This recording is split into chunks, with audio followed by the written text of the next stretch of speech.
ค่อยมีเรื่องราวที่จะเอามาเล่าให้ฟังเนาะมีน้องคนหนึ่งเราได้ส่งข้อความมาหาค่อยเราอายุ20ปีเนาะแล้วก็ได้แต่งงานกับผู้ชายคนหนึ่งอายุ46ปีซึ่งอายุก็ห่างกันหลายพอสมควรเนาะ26ปีเลย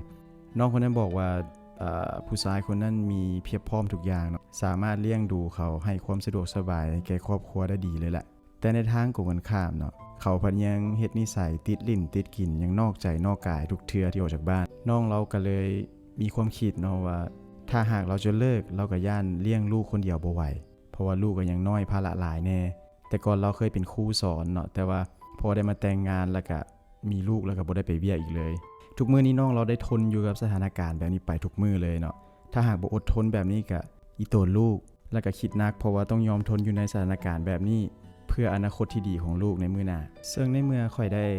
มาฟังแล้วก็ได้มาเข้าใจความหมายที่น้องสื่อแล้วมันก็เป็นเรื่องที่น่าเห็นใจแล้วก็เป็นเรื่องที่หดหู่ใจไปคือกันเพราะว่าบางครั้งเนาะชีวิตมันบ่ได้ยากเพราะว่าเฮาบ่ฮู้คำตอบดอกแต่ว่ามันยากเพราะว่าเฮาฮู้คำตอบอยู่แล้วแต่ว่าเฮายังบ่พร้อมที่จะรับผลของมันจากที่น้องเล่ามานะค่อยคิดว่าสิ่งที่น้องคนนั้นเรากำลังชั่งน้ำหนักอยู่มันบ่แม่นเรื่องหักหรือบ่หักแล้วแต่มันคือการเลือกระหว่างความเจ็บปวดทางด้านจิตใจของตัวเองกับความมั่นคงในอนาคตของชีวิตลูกซึ่งบ่ว่าจะเลือกทางใดเนาะมันเป็นทางเลือกที่เจ็บปวดทั้งสองทางแหละซึ่งก่อนอื่นค่อยก็อยากให้น้องเราเข้าใจเรื่องนึงก่อนเนาะว่าการที่ผู้ชายเขานอกใจเฮาเทื่อนึงนะมันอาจจะเป็นย้อนความผิดพลาดก็ได้แต่ถ้าเขานอกใจเฮาซ้ำๆเฮ็ดแบบเก่าอยู่ตลอดจนกลายเป็น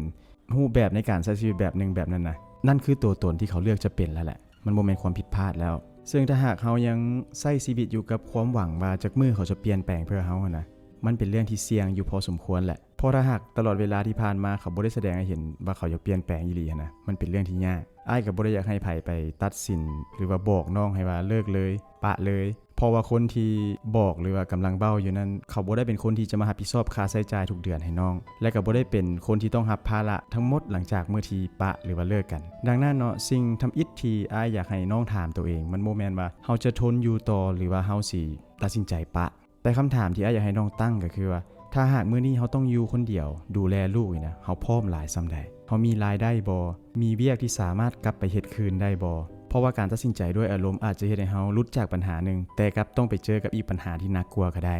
อยากให้น้องลองคิดแบบนี้เนาะเฮาอย่าอดทนอยู่เพียงเพราะว่าเฮาย่านบ่มีไผเลี้ยงแล้วก็จะฟ้าวตัดสินใจเลิกหรือว่าปะย้อนความโมโหแต่น้องจงใช้เวลาสร้างความพร้อมให้ตัวเองหลายขึ้นสิ่งที่อยากบอกก็คือว่าให้น้องกลับไปพัฒนาทักษะของตัวเองสร้างช่องทางรายได้ให้ตัวเองวางแผนชีวิตให้เฮายืนได้ด้วยตัวเองเพราะว่าเชื่อว่าในมื้อที่น้องมีทางเลือกนะมื้อนั้นน้องจะตัดสินใจได้ดีที่สุดแหละเพราะว่าการอยู่ต่อกับการที่จะปะห่างกันนะมันจะต้องเป็นการเลือกเนาะมันบ่แม่นการที่เฮาต้องจำใจอีกเรื่องนึงที่อยากฝากไว้เนาะในฐานะแม่นะลูกก็บ่ได้ต้องการเงินหลังใหญ่หรือว่าเงินหลายอย่างเดียวดอกบางทีลูกเขาก็ต้องการอยากเห็นแม่มีความสุขนำคือกันเพราะว่าเด็กน้อยบางเทื่อเขาก็บ่ได้เติบใหญ่มาจากคำสอนคำเว้าอย่างเดียวได้แต่เขาเรียนรู้จากชีวิตที่เขาเห็นในทุกมื้อหั่นแหละลองคิดภาพเบิ่งถ้าหากลูกของน้องแนมเห็นน้องให้ซุมื้อเสียใจซุมื้อแล้วก็ยอมรับความเจ็บปวดซ้ำๆจนกลายเป็นเรื่องปกติแบบนี้นะลูกของน้องอาจจะเข้าใจผิดว่านั่นคือการมีความรักในชีวิตจริงได้ฉะนั้นน้องบ่ต้องสงสัยเลยลูกเขาจะได้อีหยังจากการที่เฮาปะห่างกัน